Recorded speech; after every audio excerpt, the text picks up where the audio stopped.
며느라, 이게 대체 뭐니? 말순 씨가 핸드폰 화면을 며느리 지영이에게 보여줬습니다. 파출부 아줌마라고 저장된 자신의 번호를 말이에요. 어머님, 그건. 내가 내 파출부였어? 아니에요. 그건 그냥 장난으로 저장한 거예요. 장난? 장난칠 게 따로 있지 어떻게 이렇게 할 수가 있니? 이거 보고 정말 믿기지가 않더구나. 어머님, 정말 별 뜻 없이.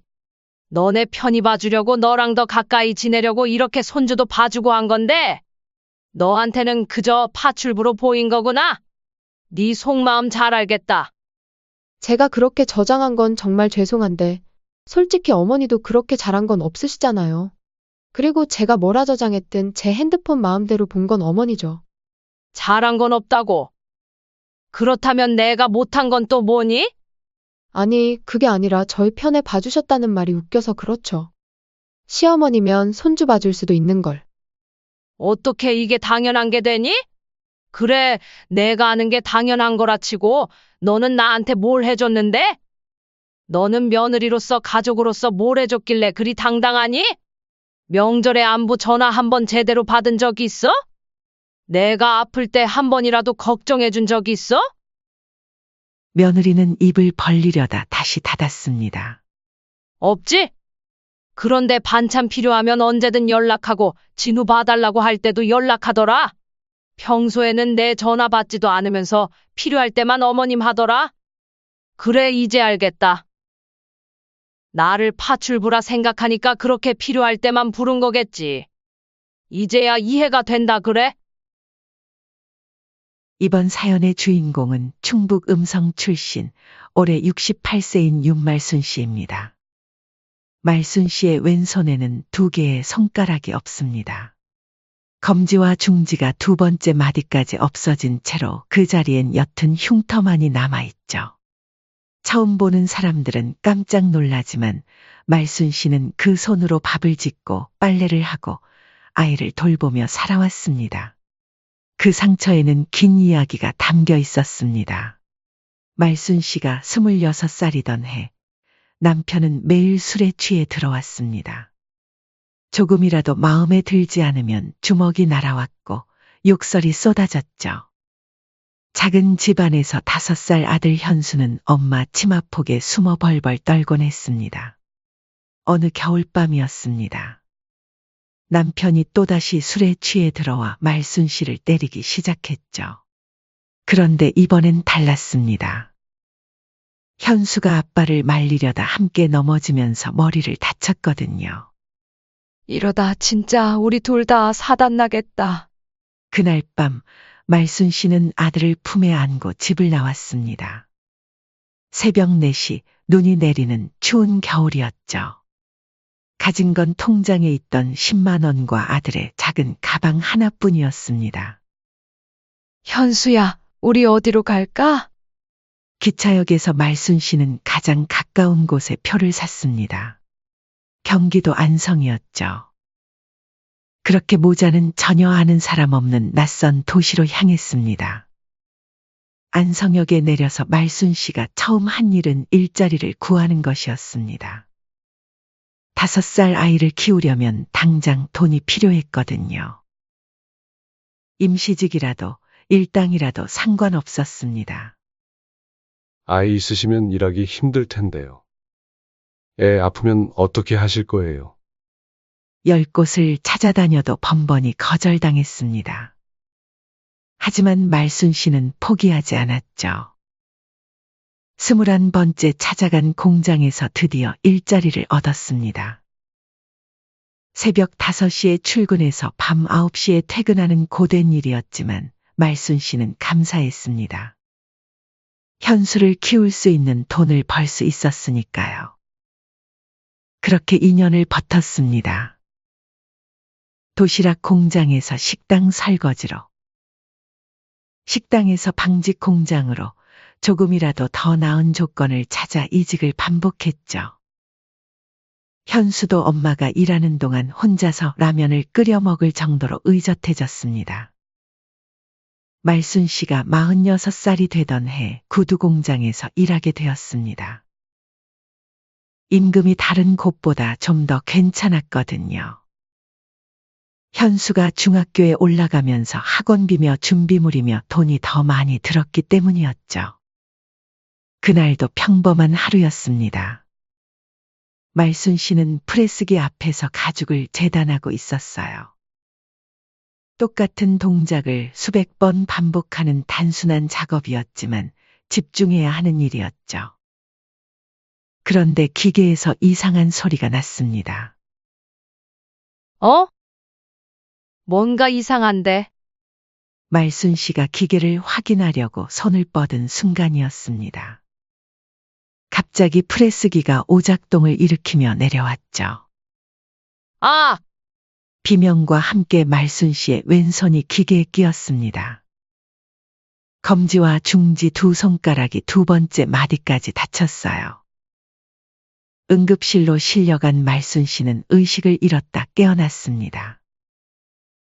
붕대로 감긴 왼손을 보며 현실이 믿어지지 않았죠. 병원으로 달려온 어린 현수가 엄마 곁에서 울고 있었습니다. 16살 아들이 엄마 손을 보며 눈물을 흘리는 모습에 말순 씨는 오히려 마음이 아팠어요. 괜찮다, 현수야. 엄마 괜찮으니까 울지 마라. 하지만 현실은 괜찮지 않았습니다. 공장에서는 작업자 부주의라며 책임을 떠넘겼고 산재 신청도 제대로 받아주지 않았죠. 겨우 받은 위로금은 치료비로 보태기에 턱없이 모자랐습니다. 더 큰 문제는 일자리였습니다. 손가락이 없는 상태로 할 수 있는 일이 많지 않았거든요. 그래도 말순 씨는 포기하지 않았습니다. 손가락이 없어도 할 수 있는 일이 있을 거야. 청소 일을 하고 포장 작업을 하고 식당에서 설거지를 했습니다. 불편하고 힘들었지만 현수를 위해서는 어떤 일이든 할 수 있었어요. 집에 돌아오면 불편한 왼손으로도 밥을 짓고 반찬을 만들었습니다. 현수가 학교에서 돌아오면 따뜻한 식사가 기다리고 있도록 말이죠. 엄마 손이 불편할 텐데. 아니야, 괜찮다. 엄마는 한 손으로도 뭐든지 할 수 있어. 그렇게 말하며 웃어 보였지만 혼자 있을 때면 잘린 손가락 자리를 만지며 눈물을 흘렸습니다. 아프고 서러웠지만 현수 앞에서는 절대 울지 않았어요. 현수는 그런 엄마를 보며 자랐습니다. 누구보다 열심히 공부했고 엄마에게 짐이 되지 않으려고 애썼죠. 고등학교를 졸업하고 대학에 합격했을 때 말순 씨는 기뻐서 울었습니다. 엄마, 나 꼭 성공해서 편하게 해드릴게요. 현수의 그 말을 듣고 말순 씨는 모든 고생이 보상받는 기분이었습니다. 두 손가락을 잃은 것도 혼자 아이를 키운 고생도 모든 게 의미 있는 일이었다고 생각했어요. 4년 후 현수가 대학을 졸업하고 좋은 회사에 취직했습니다. 안정된 월급을 받으며 작은 아파트도 얻었죠. 이제 엄마도 편해지실 수 있을 거예요. 말순 씨는 정말 그날이 올 거라고 믿었습니다. 힘들었던 시간들이 끝나고 이제는 아들과 함께 행복하게 살 수 있을 거라고 생각했어요. 하지만 말순 씨는 아직 몰랐습니다. 진짜 상처는 이제부터 시작될 거라는 걸 말이에요. 현수가 28살이 되던 해 결혼을 하겠다고 말순 씨에게 알려왔습니다. 엄마, 결혼하고 싶은 사람이 생겼어요. 상대는 외동딸 이지영이라고 했습니다. 사돈은 용인에서 작은 사업을 하는 집안이었죠. 처음 만남을 앞두고 말순 씨는 며칠 동안 설렜습니다. 손가락이 없는 손 때문에 혹시 지영이가 놀라지 않을까 걱정도 됐지만 현수가 미리 이야기해뒀다고 해서 안심했어요. 첫 만남 날 말순 씨는 정성껏 음식을 준비했습니다. 그 당시 지영이는 예쁘고 조용한 아이였습니다. 말순 씨의 손을 보면서도 크게 놀라는 기색 없이 정중하게 인사했어요. 어머님, 안녕하세요. 지영이라고 합니다. 어서 와라, 지영아. 현수가 얼마나 예쁘다고 자랑했는지 몰라. 그날 식사 시간은 화기애애했습니다. 지영이는 말순 씨가 만든 음식을 맛있게 먹으며 칭찬도 해줬거든요. 6개월 후 아들이 결혼을 했습니다. 작은 아파트를 얻고 신혼살림을 차렸죠. 하지만 시간이 지나면서 뭔가 달라지기 시작했습니다. 말순 씨가 먼저 안부 전화를 걸어도 지영이는 바쁘다며 짧게 끊었습니다. 어머님, 지금 현수 오빠 회사 일로 바빠서. 나중에 다시 연락드릴게요. 그런데 다시 연락이 오는 일은 거의 없었죠. 평생 혼자 아이를 키워온 말순 씨에게는 따뜻한 가족의 울타리가 간절했습니다. 그래서 지영이의 차가운 태도가 더욱 서운하게 느껴졌어요. 결혼 2년 차에 손주 진우가 태어났습니다. 말순 씨는 산후조리원으로 달려갔어요. 미역국을 끓여서 보온통에 담아가고 직접 만든 베네쩌고리도 가져갔습니다. 지영아, 수고했다. 우리 진우 참 예쁘네. 네, 어머님. 오시느라 수고하셨어요. 지영이의 대답은 어딘지 차가웠습니다. 예전처럼 반갑게 맞아주지 않았어요. 그저 예의상 하는 인사 같았죠. 그런데 정말 이상한 일이 생겼습니다. 며느리 지영이가 갑자기 말순 씨에게 연락을 해온 거예요. 어머님, 지난번에 주신 무말랭이 반찬이 너무 맛있던데요. 바쁘지 않으시면 조금 더 만들어 주실 수 있을까요? 며느리가 먼저 연락해오는 것은 드문 일이었습니다. 하지만 부탁할 때만큼은 연락을 계속해왔죠. 그래, 알겠다. 만들어서 가져다 줄게. 말순 씨는 밤늦게까지 무말랭이를 무치고 다른 반찬도 몇 가지 더 준비했습니다. 오른손 하나로 하느라 시간이 오래 걸렸지만 마음은 착잡했어요. 다음 날 오후 반찬통 여러 개를 들고 아들네 집을 찾아갔습니다. 인터폰을 누르니 지영이의 목소리가 들렸어요. 어머님이세요? 잠깐만요.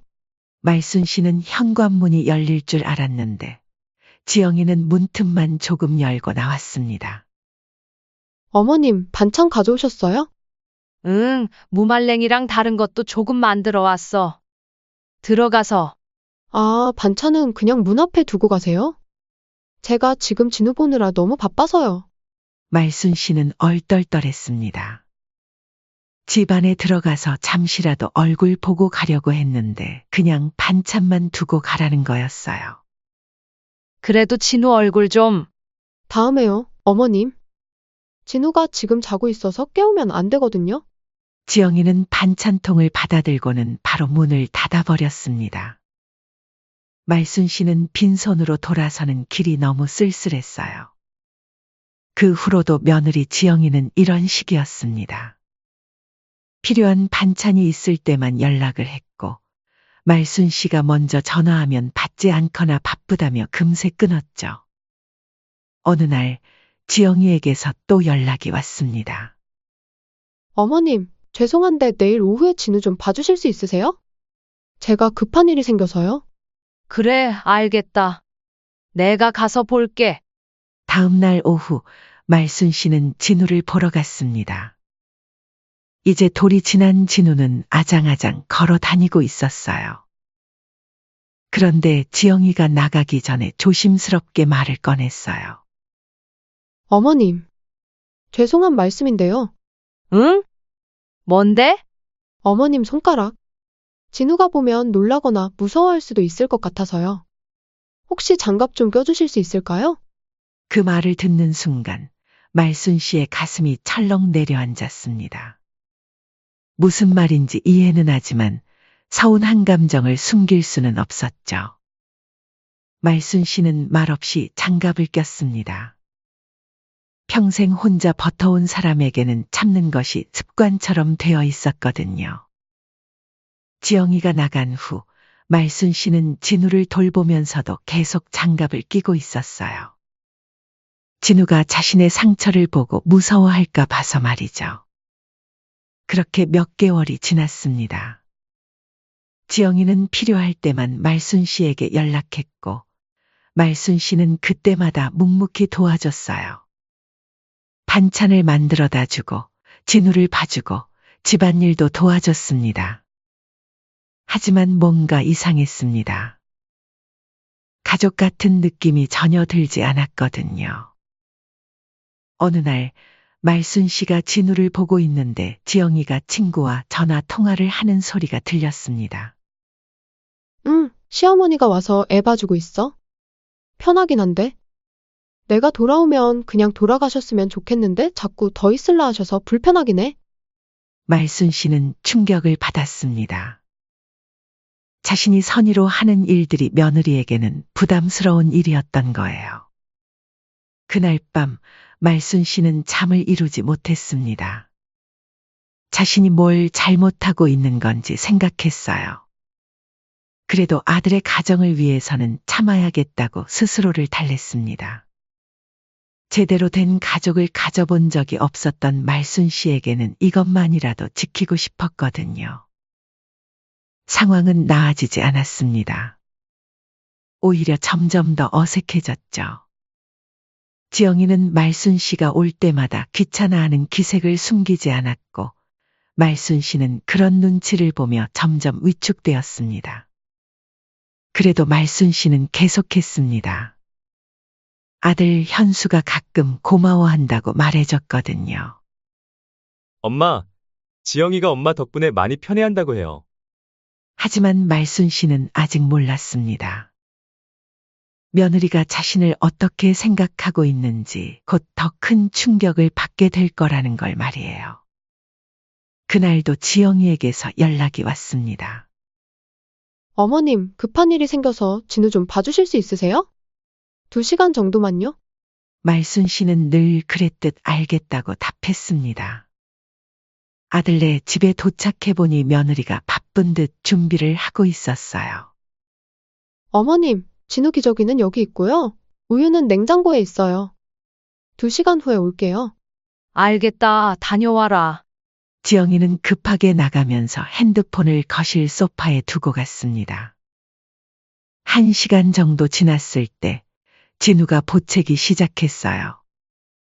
기저귀를 확인해봐도 괜찮고 배고픈 것 같지도 않았습니다. 뭔가 다른 걸 찾는 것 같았어요. 뭘 찾는 거니, 진우야? 진우는 자꾸 소파 쪽을 가리키며 울었습니다. 혹시 지영이에게 전화해서 물어봐야 하나 싶어 말순 씨는 핸드폰을 집어들었어요. 그렇게 며느리에게 전화를 걸었는데 소파에 있던 며느리 핸드폰이 울렸어요. 정신없이 나가더니만 핸드폰도 두고 갔나 보네. 그런데 화면에 이상한 게 보였습니다. 파출부 아줌마. 자신이 전화를 걸었을 때 며느리 핸드폰에 띄워진 이름이었어요. 손이 떨렸습니다. 핸드폰을 다시 보고 또 봤습니다. 분명히 자신의 번호였어요. 그런데 이름은 파출부 아줌마였습니다. 그 네 글자가 눈에 박혔습니다. 가슴이 무너지는 느낌이었어요. 숨이 막혔습니다. 내 이름을 파출부 아줌마로 저장했다고. 어떻게 이럴 수가 있지? 곧이어 핸드폰을 다시 들고 오려고 한 며느리가 돌아왔습니다. 어머님, 저 핸드폰을 두고 가서요. 지영이가 핸드폰을 찾으려고 하는데 말순 씨가 그것을 들고 있었습니다. 지영아, 말순 씨의 목소리가 평소와 달랐습니다. 차갑고 날카로웠어요. 네, 어머님? 이게 뭐니? 말순 씨가 핸드폰 화면을 지영이에게 보여줬습니다. 파출부 아줌마라고 저장된 자신의 번호를 말이에요. 지영이의 얼굴이 하얘졌습니다. 어머님, 그건. 내가 내 파출부였어? 말순 씨의 목소리는 떨리고 있었지만 눈빛은 차가웠습니다. 아니에요. 그건 그냥 장난으로 저장한 거예요. 말순 씨가 한 발짝 다가섰습니다. 장난? 장난칠 게 따로 있지 어떻게 이렇게 할 수가 있니? 이거 보고 정말 믿기지가 않더구나. 어머님, 정말 별뜻 없이. 말순 씨의 목소리가 높아졌습니다. 너네 편히 봐주려고 너랑 더 가까이 지내려고 이렇게 손주도 봐주고 한 건데 너한테는 그저 파출부로 보인 거구나. 네 속마음 잘 알겠다. 지영이도 당황한 나머지 실수를 했습니다. 제가 그렇게 저장한 건 정말 죄송한데, 솔직히 어머니도 그렇게 잘한 건 없으시잖아요. 그리고 제가 뭐라 저장했든 제 핸드폰 마음대로 본 건 어머니죠. 그 말이 떨어지자마자 말순 씨의 눈에 불이 났습니다. 잘한 건 없다고. 그렇다면 내가 못한 건 또 뭐니? 아니, 그게 아니라 저희 편에 봐주셨다는 말이 웃겨서 그렇죠. 시어머니면 손주 봐줄 수도 있는 걸. 시어머니니까 당연히 해줘야 하는 거였어? 어떻게 이게 당연한 거니? 말순 씨가 한 발짝 더 다가섰습니다. 그래, 내가 아는 게 당연한 거라 치고 너는 나한테 뭘 해줬는데? 너는 며느리로서 가족으로서 뭘 해줬길래 그리 당당하니? 명절에 안부 전화 한 번 제대로 받은 적 있어? 내가 아플 때 한 번이라도 걱정해 준 적 있어? 지영이는 입을 벌리려다 다시 닫았습니다. 없지? 그런데 반찬 필요하면 언제든 연락하고 진우 봐달라고 할 때는 언제든 연락하더라. 평소에는 내 전화 받지도 않으면서 필요할 때만 어머님 하더라. 그래, 이제 알겠다. 나를 파출부라 생각하니까 그렇게 필요할 때만 부른 거겠지. 이제야 이해가 된다 그래? 저도 나름 예의는 지켰거든요. 솔직하게 말해서 어머니하고 제가 가족도 아닌데 그만하면 예의 지키고 며느리 노릇한 거죠. 말순 씨가 어이없다는 듯 웃었습니다. 예의? 반찬 문 앞에 두고 가라는 게 예의였어? 내가 왜 너한테 이것저것 챙겨줬는지 아니? 가족이 되고 싶어서야. 진짜 가족 말이야. 말순 씨의 눈에서 눈물이 맺혔습니다. 평생 제대로 된 가족 한 번 못 가져본 내가 너랑 현수랑 진우랑 진짜 가족 되고 싶어서 그랬던 거야. 그런데 너는 나를 파출부 아줌마로 저장해 놨더라. 지영이가 변명하려 했습니다. 어머님, 정말 장난이었어요. 그냥 친구들이랑 이야기할 때. 그럼 너는 친구들한테 나를 어떻게 소개했는데? 우리 파출부 아줌마 가라고 했어? 그런 게 아니라. 그런 게 아니라 뭐? 솔직히 말해봐. 너는 나를 어떻게 생각했는데? 지영이가 입술을 깨물었습니다. 다 반할 거야? 그럼 내가 말해줄게. 말순 씨가 찬찬히 말했습니다. 너는 나를 공짜로 부려먹을 수 있는 사람으로 봤어. 반찬 필요하면 부르고, 애 봐달라고 부르고, 청소 필요하면 부르고. 그치? 그런데 가족 대접은 안 해줬지.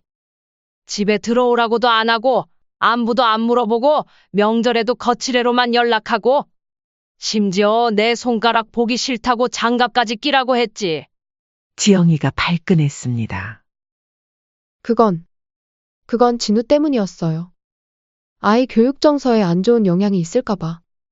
진우가 내 손가락 보고 무서워하거나 피한 적 있니?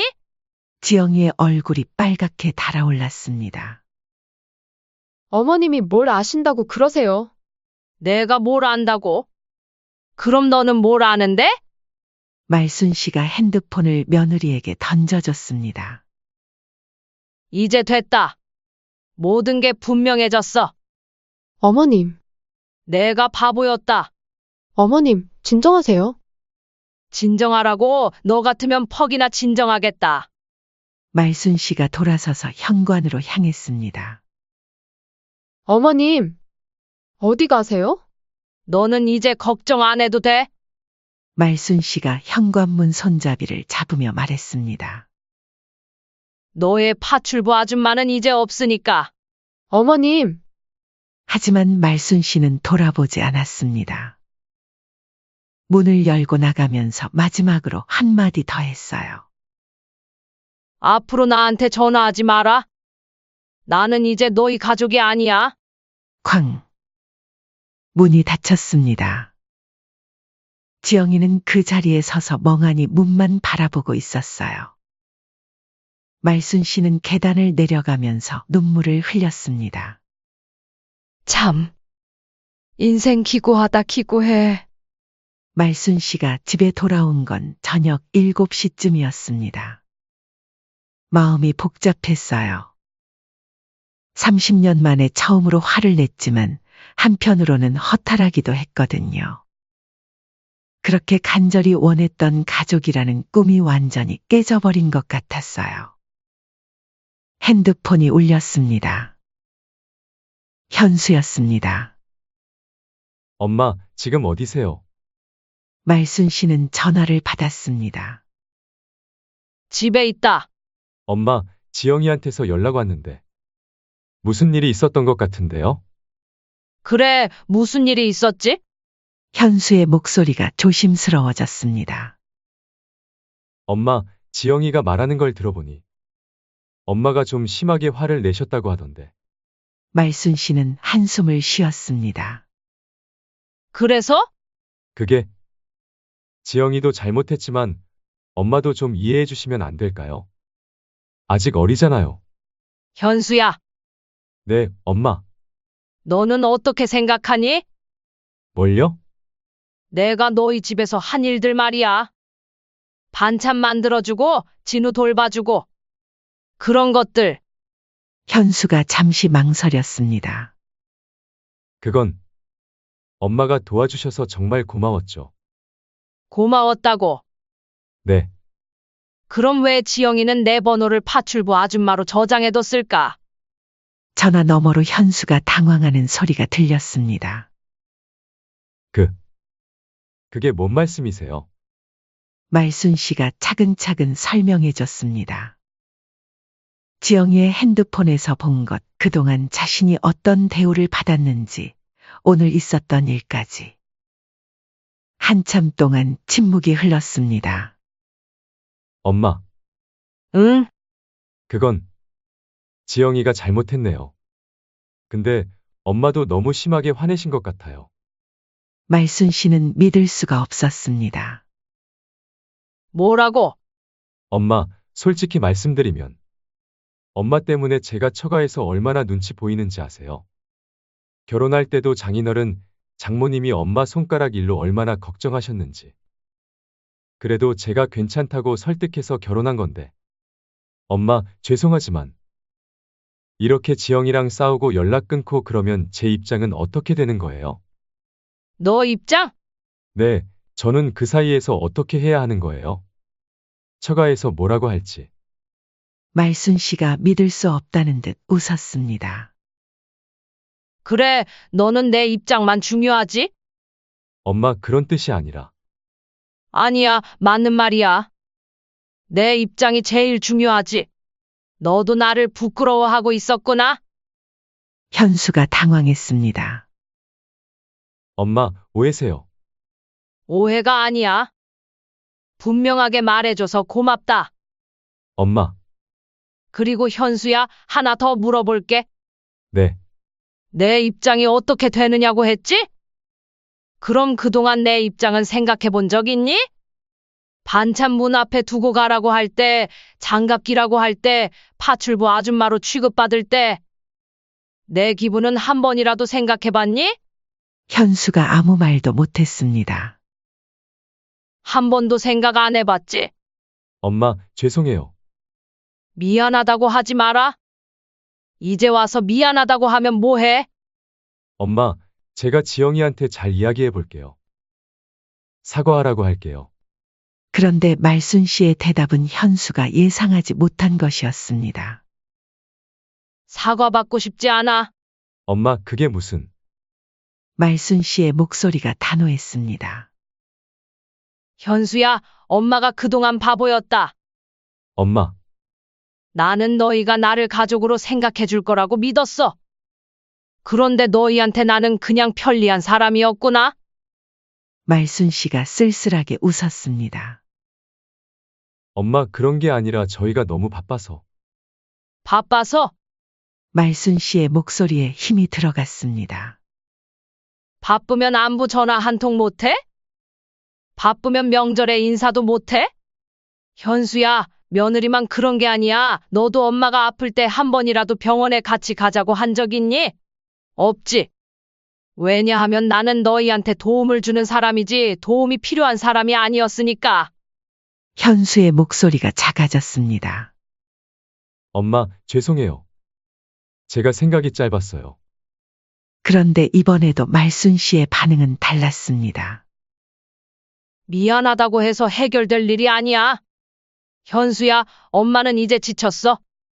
말순 씨의 목소리가 지쳐 있었습니다. 지영이가 미안하다고 해도 내가 미안하다고 해도 이미 마음이 다 상했어? 그럼 어떻게 하면 되는데요? 모르겠다. 시간이 필요할 것 같아. 며칠 후 현수가 직접 집까지 찾아왔습니다.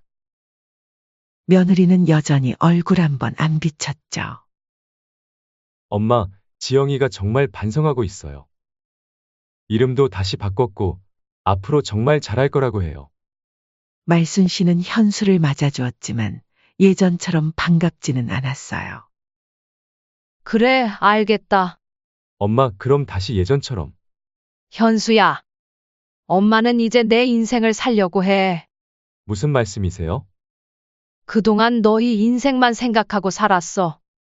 이제는 내가 하고 싶은 일 하면서 살고 싶어. 현수가 당황했습니다. 엄마, 저희가 뭘 잘못했는지 말씀해 주세요. 고칠게요. 고치고 말고의 문제가 아니야. 말순 씨가 한숨을 쉬었습니다. 현수야, 엄마 벌써 68살이야. 생각을 해보니까 여지껏 너 뒷바라지하고 나를 위해 살아본 적이 없더구나. 이제 노년기에도 접어들었고 남은 시간이 얼마나 될까? 엄마, 무슨 소리세요? 그 시간을 내가 원하는 대로 살고 싶어. 너희 눈치 보지 말고. 일주일 후 말순 씨는 정말로 모든 걸 정리했습니다. 안성의 집을 팔고 짐을 정리했어요. 말순 씨는 충북 음성의 작은 시골집으로 돌아갔습니다. 혼자 사는 집은 조용했지만 이상하게 평화로웠어요. 아무도 자신을 부르지 않았고 아무도 자신에게 무언가를 요구하지 않았습니다. 작은 텃밭을 만들어 채소를 기르기 시작했어요. 오른손 하나로는 힘들었지만 천천히 해나가니 할만했습니다. 어느 날 저녁 라디오에서 흘러나오는 옛날 노래를 들으며 말순 씨는 혼잣말을 했습니다. 그렇게 시간이 흘러 어느덧 71살이 된 말순 씨는 이제 정말 자유로웠습니다. 누구에게도 휘둘리지 않고 누구의 눈치도 보지 않고 오롯이 자신만을 위해 사는 삶. 그것이 그녀가 71년 만에 찾은 진짜 행복이었습니다. 창밖으로 보이는 텃밭에서는 그녀가 심은 꽃들이 예쁘게 피어 있었고 바람에 살랑살랑 흔들리고 있었습니다.